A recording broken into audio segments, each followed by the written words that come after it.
Good afternoon, Rotarians. That was on the first try. Thank you so much.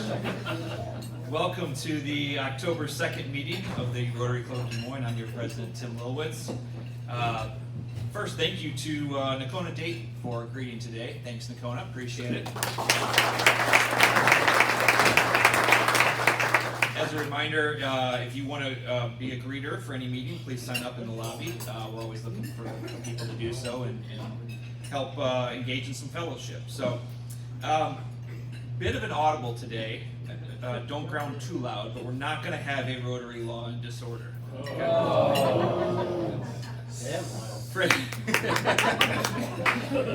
Frankly, I think our community maybe has had enough law and order since the news of Dr. Roberts' news broke last Friday. So instead of a perhaps funny law and disorder, I wanted to try and do the impossible. I wanted to thread the proverbial needle here on this very divisive issue and maybe use it as a moment of inspiration. So my comments here in the next minute or so are not about Dr. Roberts or his actions. They're not about our immigration system. They're not about the actions of law enforcement or the school board. They're not about the current administration. They're not about prior administrations. Hopefully, you can use this as a bit of a pep talk or a moment of inspiration on how you can hold conversations civilly, communicate, and discuss issues with people as human beings. So, last Friday, perhaps predictably, I was working in the office. That news broke.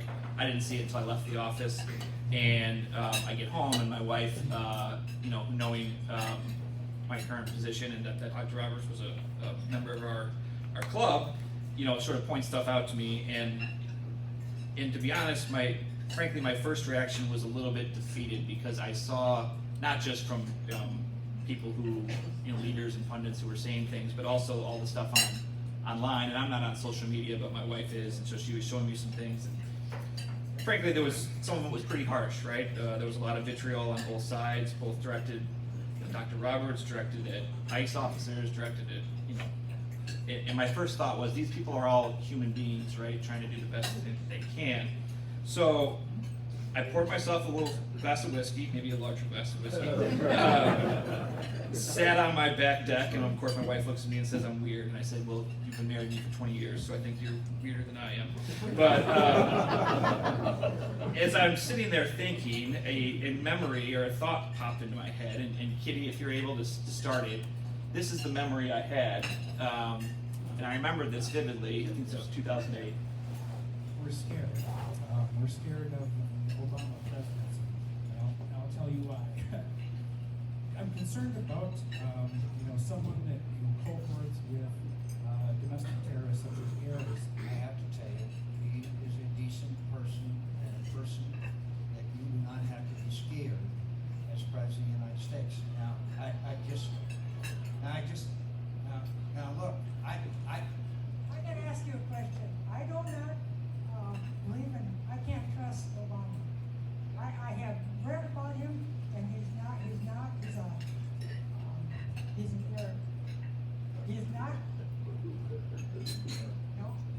No man. He's a decent family man, citizen that I just happen to have disagreements with on fundamental issues, and that's what this campaign is all about. He's not. Thank you. That was the memory that popped into my head. I thought I had remembered it pretty well, and I did. So my moment of inspiration is, when you're going to have conversations about issues that happened last Friday, try and channel your inner John McCain in that video. Again, we're having conversations about human beings, right? The people in this room are leaders. Your friends, your neighbors, your coworkers view you as leaders. So when you are involved in conversations about issues like what happened, be a leader for good, right? And remember that, based on this video, think about that was 2008. That wasn't 4 generations ago, right? That was 2008. It's possible to have a discussion in a civil manner that follows the 4-way test and respects all the human beings involved. So with that, please join me in the Pledge of Allegiance. Pledge allegiance to the flag of the United States of America and to the republic for which it stands, one nation, under God, indivisible, with liberty and justice for all. Now the four-way test. Is the truth, is fair to all concerned, will it build goodwill and better friendships, will it be beneficial to all concerned. Now please greet your fellow Rotarians.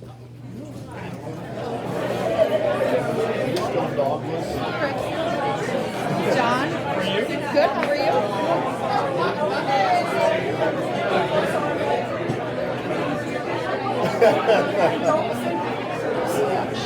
Hi, Susie. I love that.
Guests and then where the rules slide the video right after that. So I'll just invite you, if you don't mind, staying up here while I talk about you. Yeah, well, that's I always feel bad asking you. So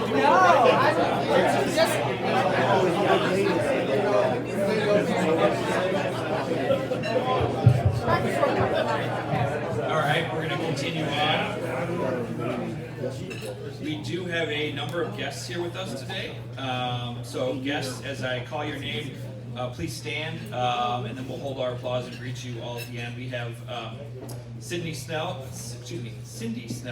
spouse of our own Mark Snell. Jim Gossett, the new spouse of our own Susan Judkins Gossett, there in the back. Cece Ibsen is here with the Ibsen Law Firm, guest of Kimberly Strope Bogus. And then James McAmer, the owner of Walk Your Plans in Grimes, guest of Matt Kiernan. Thank you, guests, for joining us.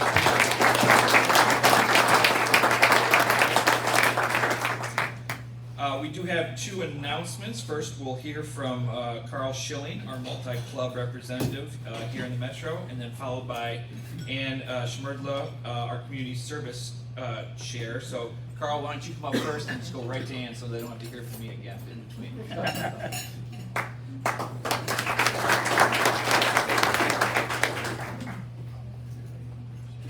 Well, thank you. As you know, Civitas has been sponsoring programs and other initiatives regarding anti-trafficking efforts. And now there's information and sign-up sheets on your table, so I won't go into the details there. But the last two programs that Rotary clubs through Civitas sponsored were popular. Surveys showed the panels and speakers were well received. The snacks were good. But one comment we heard a number of times is that people didn't just want information, they wanted information we could use. So we're going to do something a little bit different this time. Instead of a program, there'll be a training. The same fellow, Dan Nash, who will have spent 2 days training professionals, will give us a 2.5-hour training geared for the general public. It'll include myths about human trafficking and how it can endanger children, where do the victims come from and what vulnerabilities do we watch for, and what are the indicators of trafficking and what can we do to protect children. And there'll of course be a Q&A. I think it'll be among the best 2 hours we've spent and I hope to see you there. The snacks will be good again.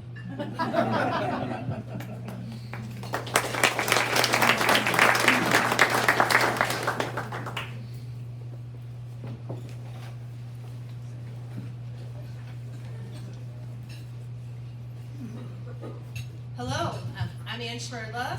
I am working on our community service projects for this year. I wanted to tell you a little bit about, I was part of a discussion this morning about a lot of different topics, but one of my takeaways was our person that was leading the discussion said, in a world where there's lots of chaos, things happening around us, and we might feel defeated, as Tim said, think about what is something that you can do today to impact somebody's lives, and how can you help just one person today? And that's one of the ways that we can help maybe have some hope. So I have a great opportunity for all of you today. On the tables, this is our annual coat drive. So this is a great way of how can we impact the life of a child today for a really easy, simple process. So this is it's Operation Warm. It's a Rotary coat drive that helps children in need at Orchard Place, is where they get donated. So for $30, you can purchase a coat for a child, and even though it's really warm out now, fall is here, and so these coats and stuff will really be important, again, for that one child, because it tells them, not only does it help keep them warm, but it also tells them that they are important. So I encourage you on your tables, there's a sign-up sheet to purchase a coat. You can write your donation down. It's $30 per coat. I encourage you to think about doing multiple coats if you can. Our deadline is October 16th. You can do it two ways. One, if you sign up, it can be included on your invoice from Kitty and your payment there, or you can send a check to the Rotary office for your donation as well. So, thank you.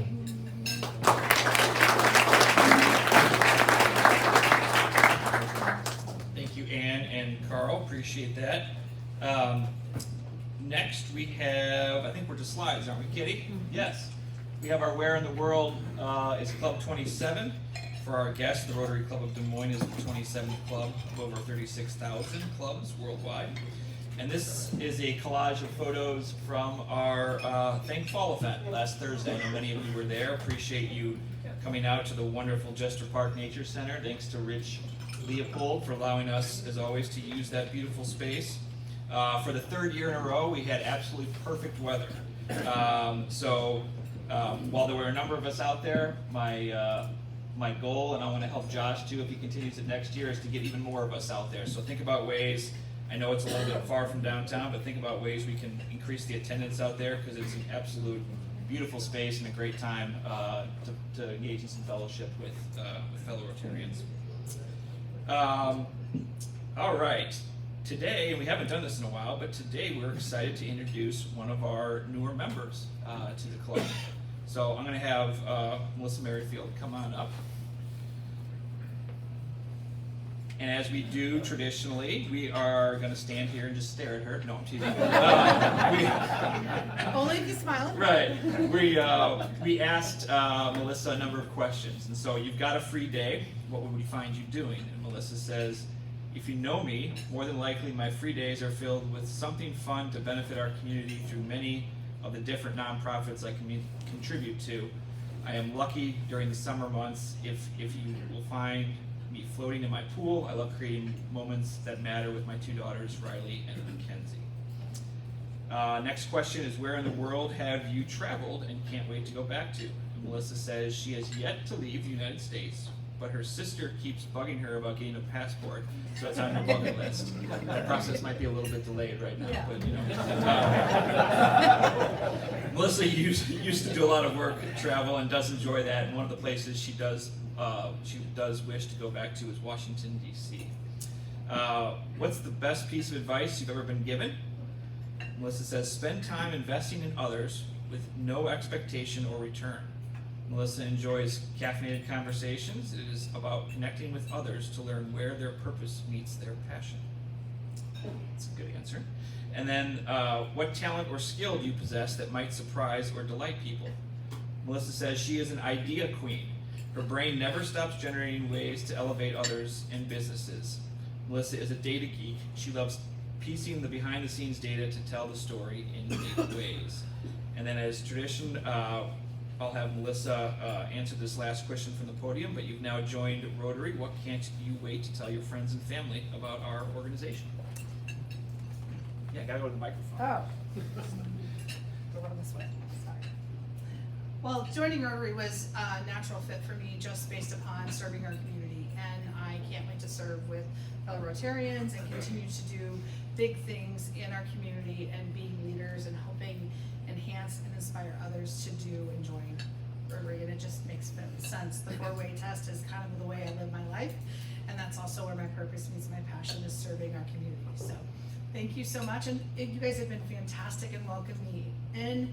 And I just hope to continue that and inviting other guests to join as well.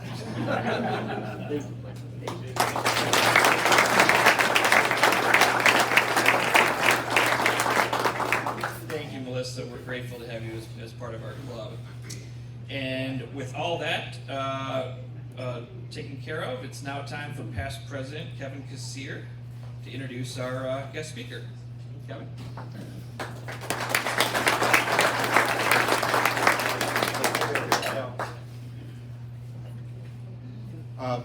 Before I begin, just want to recognize our president for doing a fantastic job on addressing an issue and made us all a bit better in his moment of inspiration. You told me you were going to discuss a little bit, and I thought you knocked the ball out of the park, Tim. So I want to recognize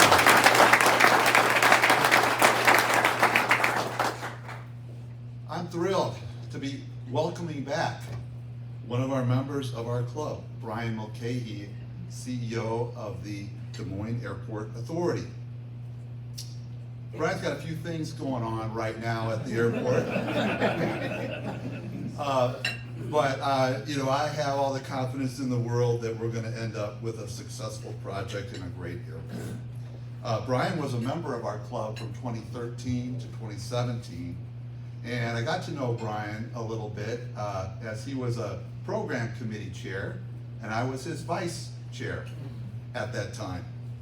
And I told Brian, I said, you know, you've had a carried on legacy at this club, and that is that it was at that time that he and I were putting our heads together and said, you know, we need to bring a little more rigor to our program committee and start to have a little process to it a little bit. And so the whole ranking idea came from some of those discussions that we still do today. And yes, you ranked high, Brian.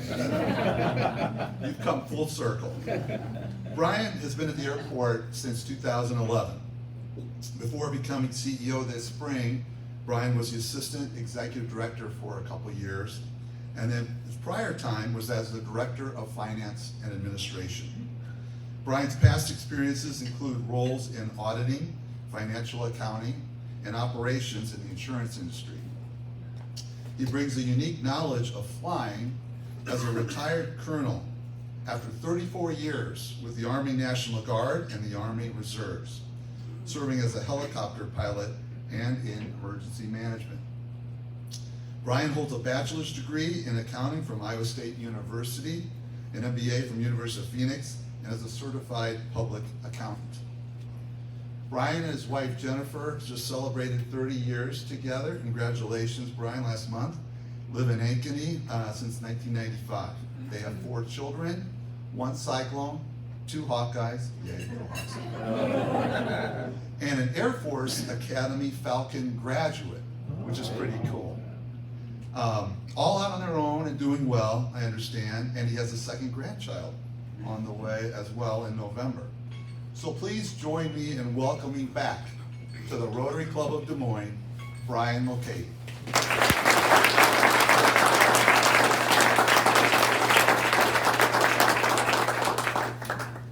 Well, oops. I'm accidentally advancing here. Give you a little preview. Whoop. I'll get it straight.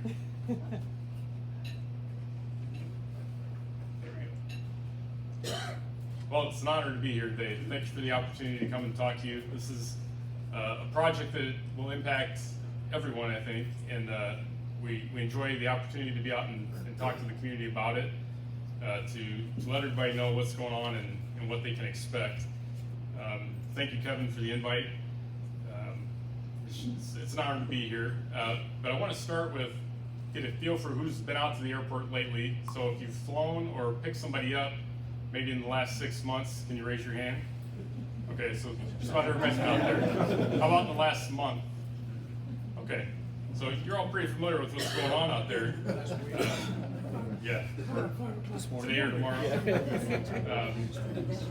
You know, so I'll go through a few things here, some updates on the major projects we have going on.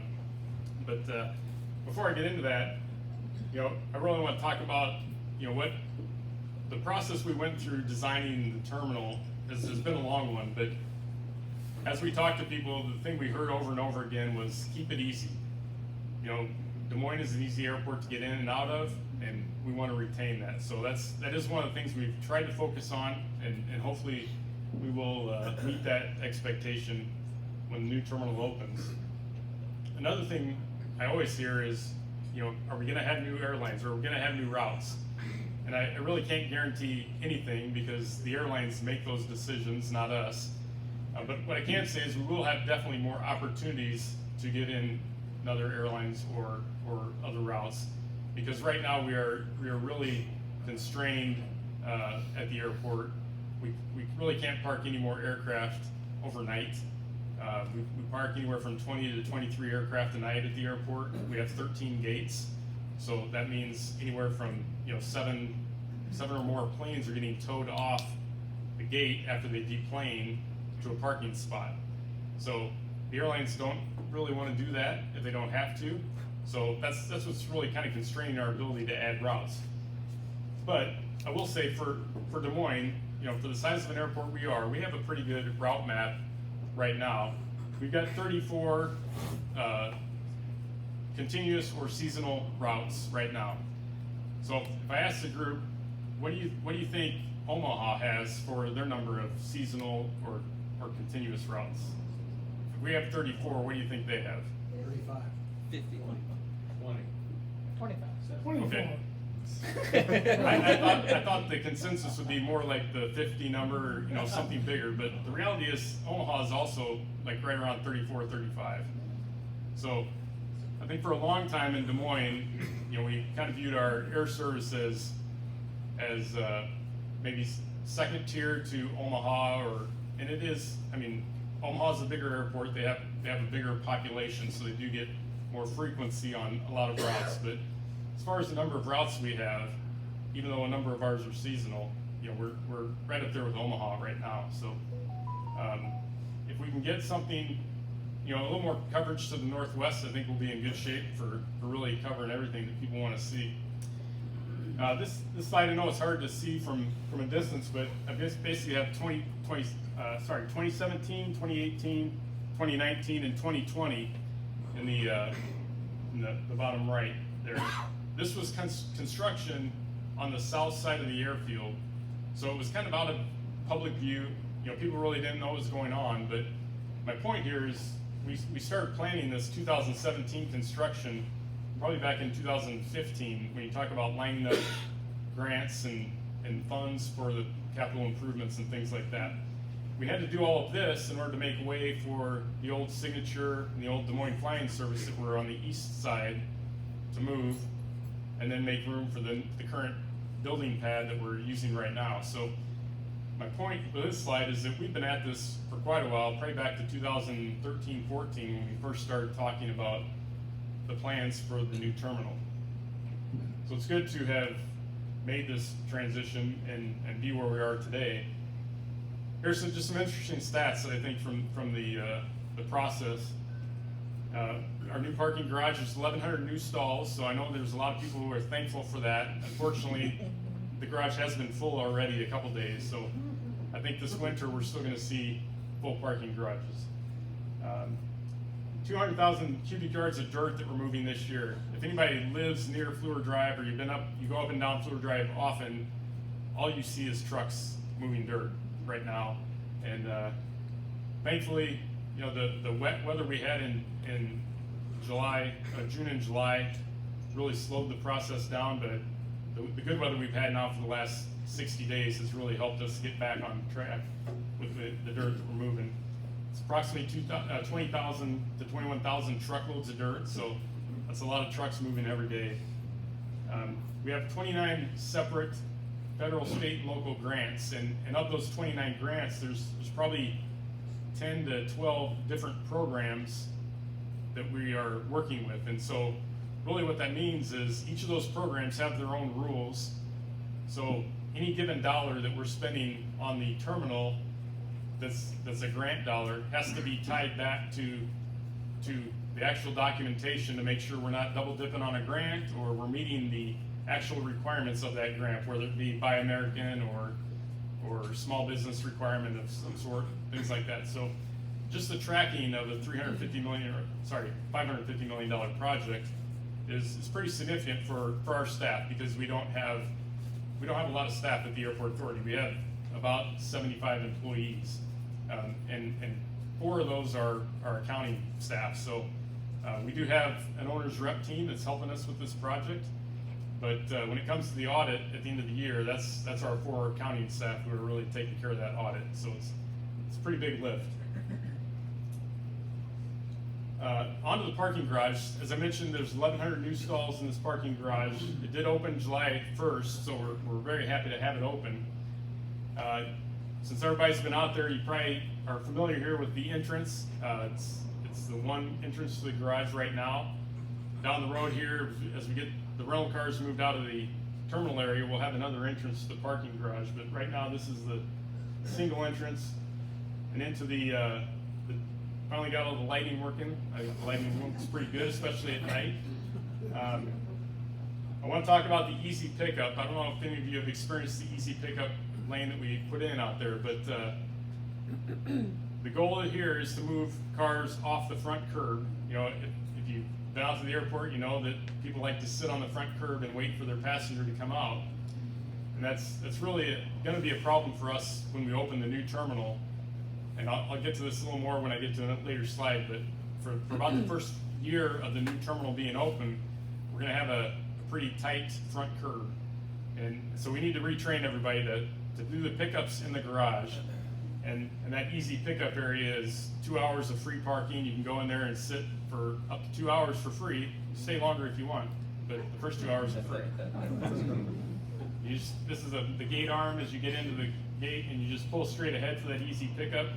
The Uber and Lyfts were moved into here as well, so if you're using a rideshare, that's where you'll meet your rideshare on the left side of the curb. But this is the right side of that curb underneath, and this is where people can just pull straight in, wait for their passenger to come out, and there's numbers there. If you want to give your number where you're parked to your passenger, just text them. I'm at spot 15. They'll be able to walk right out and find you. So tell all your friends and neighbors, if you would, that there's an easy pickup spot at the airport, and hopefully they'll start using that. The next big project we've got going right now is the rental car facility. So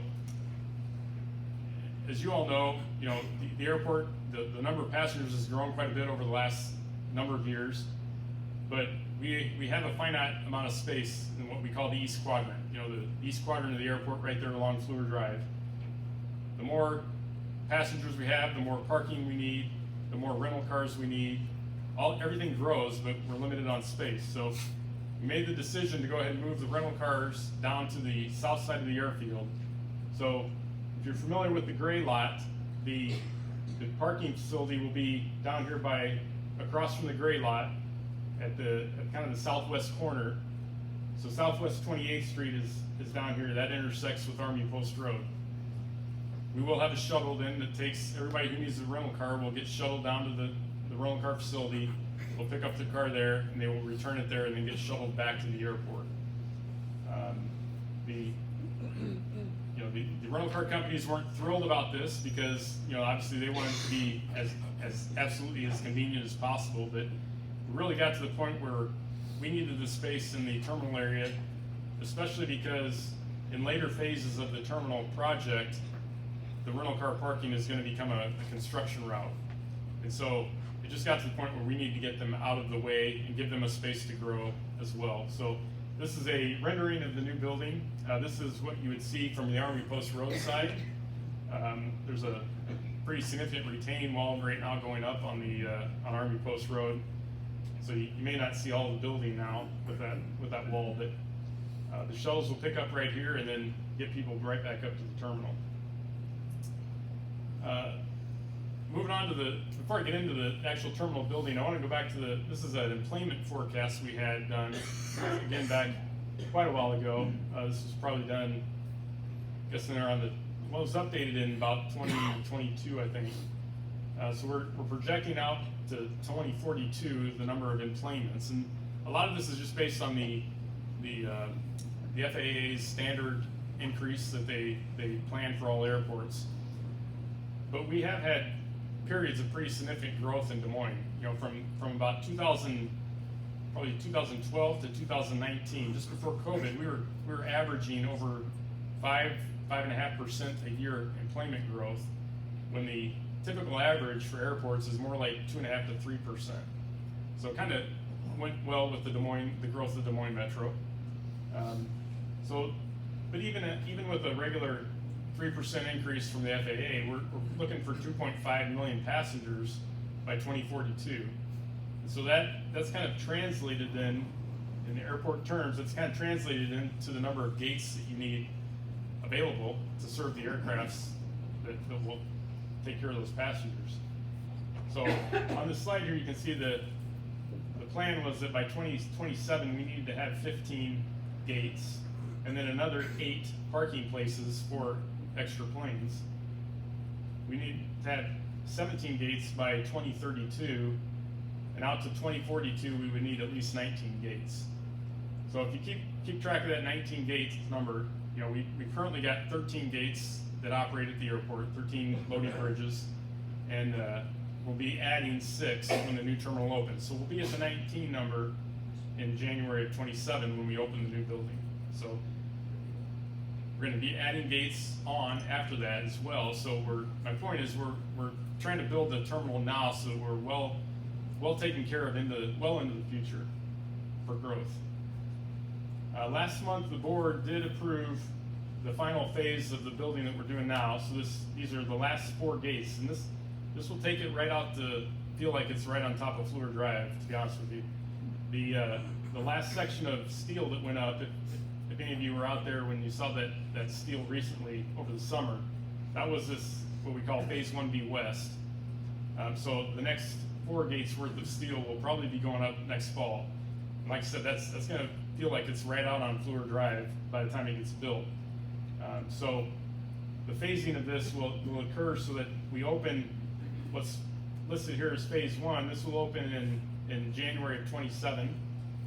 This part of the building will catch up with that, so that will also open, but we will only have the ramp available that's in blue.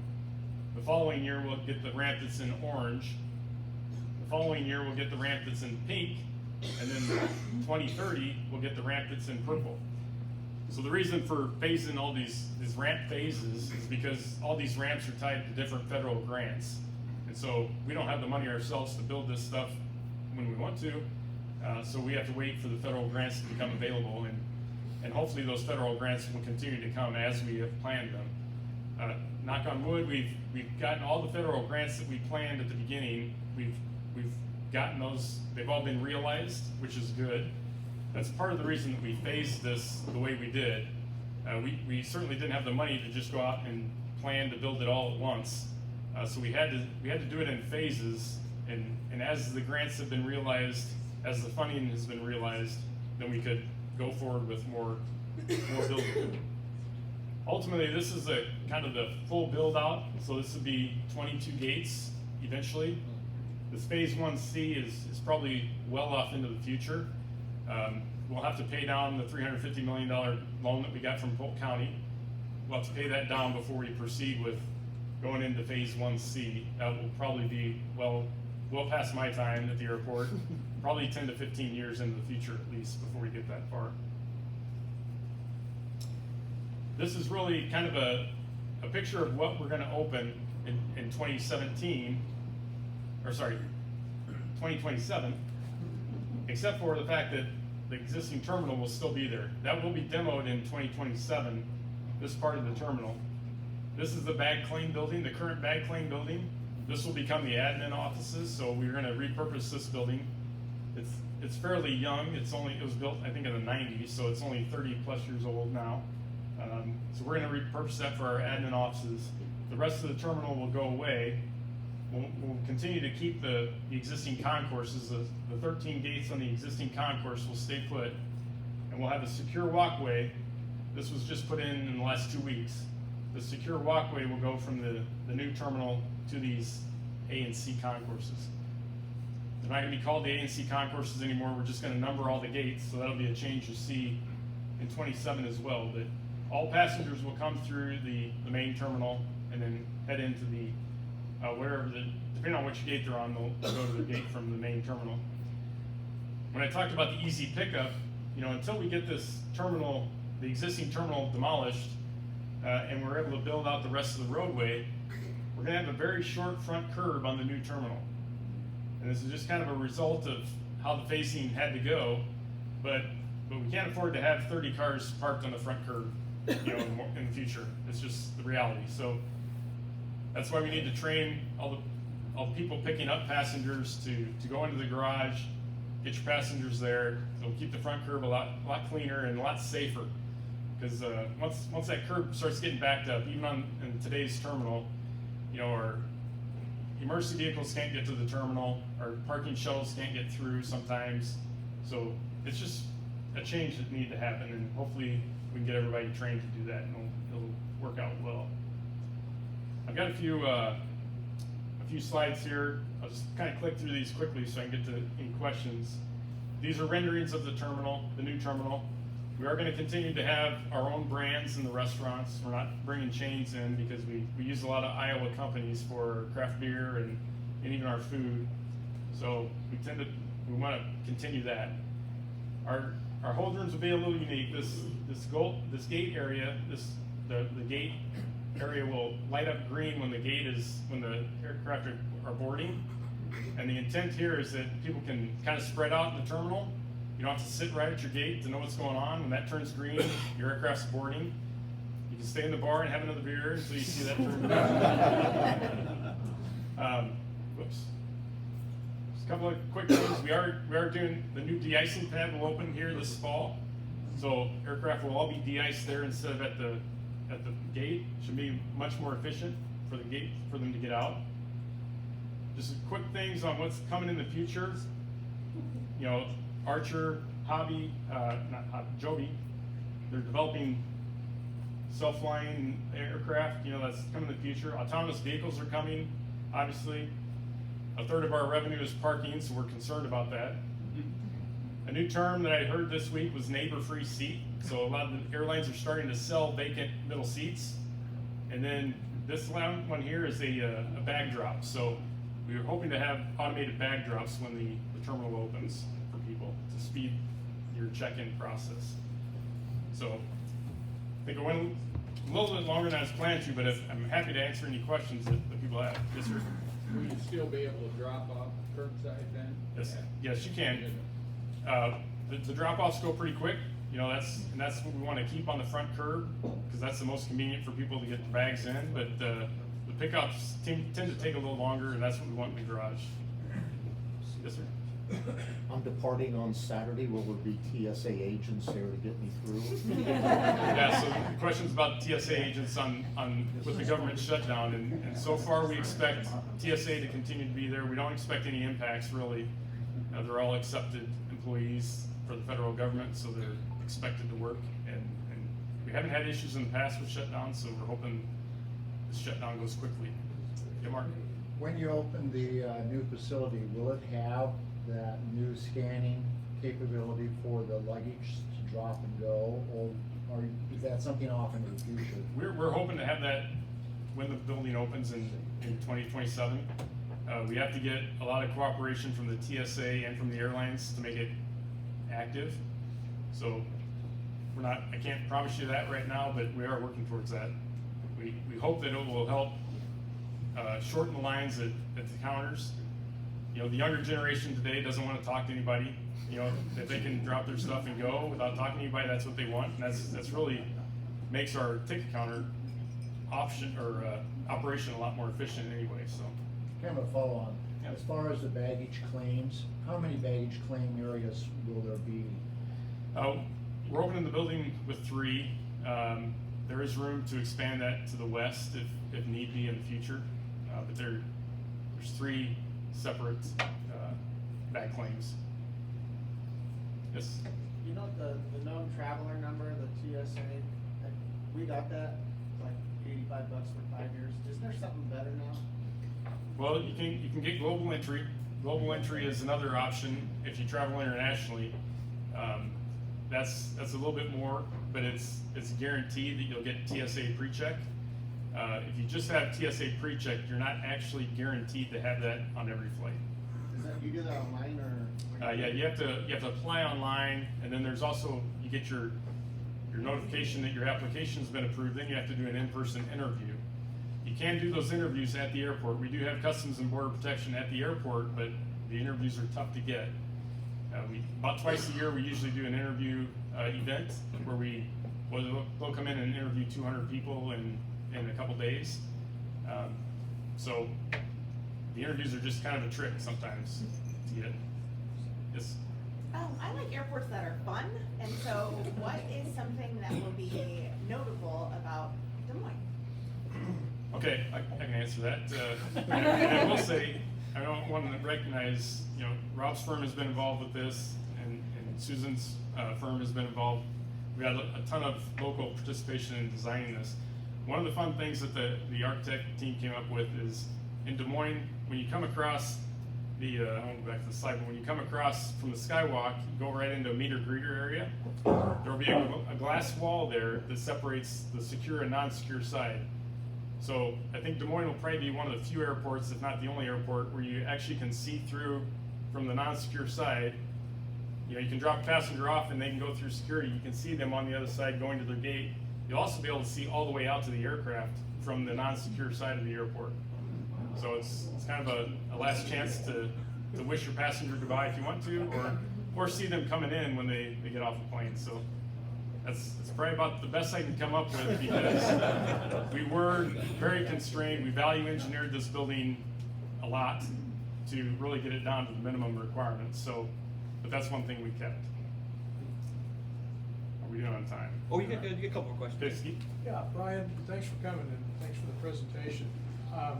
As far as expanding opportunities for destinations, any international passenger destinations? Yeah, I think our best opportunity for international traffic in Des Moines, obviously we clear 200 plus international general aviation flights a year at Des Moines, but the commercial passenger flights, our best opportunity is probably those sites that have pre-clearance elsewhere, so they're getting cleared on the front end coming into the U.S. That's why we were able to accept the Iowa State football team back from Ireland as a domestic flight. Omaha's building a new terminal, or they're remodeling their terminal. They're going to put in a federal inspection station called FIS. Kansas City built an FIS when they built their new terminal. Those are very expensive to put in and maintain, and all that cost has to go to those international flights. So unless you have a fair number of international flights to bear that cost, just standing one up is really difficult. And I don't foresee that volume of international flights in Des Moines, other than potentially the pre-clearance sites. All right, as far as you know, is Southwest Airlines happy and successful here, and are they going to stay forever and ever? Yeah, Southwest Airlines, unfortunately they've never really grown much since they came into Des Moines. They recently made a change. I don't know if you've heard, they dropped St. Louis again. Now they're going back to Midway, starting I think after the first of the year.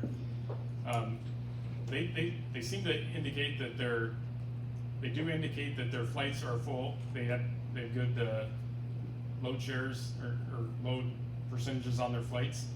So I think they're happy from that regard. They've obviously got some different influence, on their corporate board now, and they're taking a different approach. I wouldn't call them a low-cost carrier anymore. So they're really becoming another legacy airline, and so we'll see what shakes out. I think they've still got a lot of risk ahead of them in terms of their transition to assigning seats and things like that. They're doing all that internally. They're building all that IT internally, and so that's a big risk for them. So we'll see how that goes, and I'd love to see them grow because I think they're fairly popular, but now Allegiant has come into town, and 10 years ago I would not have said this about Allegiant, but they are really actually, I think, becoming one of the favored carriers. They've grown the most this year. They're up 15% over last year in Des Moines, and people really like the direct flights. Your bag gets on the plane, you're going to get it at the other end. You're not going to get stuck in between somewhere. So Allegiant's really helped us out a lot in terms of growth. In the back. Yeah, I was just wondering, as more and more people travel, you're having more people traveling with challenges, the handicapped children, and older people with maybe cognitive problems. And I was just wondering, is that something that goes into your planning of the new terminals and stuff? Yeah, we started the Hidden Disability Program a little while ago to try to give an option to people to get a little more assistance or patience as they're going through the process at the airport. We worked with Dr. Shaw at Broadlands to kind of implement that. We tried to consider that. There's adult changing facilities in the column. Can't remember the term now we use on the plans, but it's basically adult bathrooms or family bathrooms that have adult changing facilities in them, things like that. We had planned to have a quiet room in the terminal when it opened, but when we had to move the passenger walkway to the old concourse, kind of went through the area that was going to be that quiet room. So now we're going to build the quiet room in the old concourse as at least a stopgap measure until we build more terminal. But that's really going to be an area that can be used for whether you have special needs children or adults, whatever, or we don't have a chapel, so it can be used for a chapel if people want to use it in that way. But we're trying to address as many of those concerns as we can. As I mentioned, we did value engineer this building to the minimal square feet that we could get by with. And obviously we have to meet hold room requirements and things like that first, but we did try to take into account some of those needs as we were going. Last question. Okay, this is the last one. Let's talk about Any concerns as the government shutdown continues in terms of operations or your grants? No, I don't. The grants are actually the people that manage the grants. The programs that we have grants under at the FAA are not. They're funded out of the Airways Trust Fund, so it's not apparently subject to the shutdown, which is good for us. And then in terms of all the other federal employees, we don't expect any impact other than the longer this goes, the more those individual employees are impacted by the loss of pay or the pay being suspended, I'll say. So you just don't want to see people having to go through that and think about that as a consequence. But thank you for the opportunity.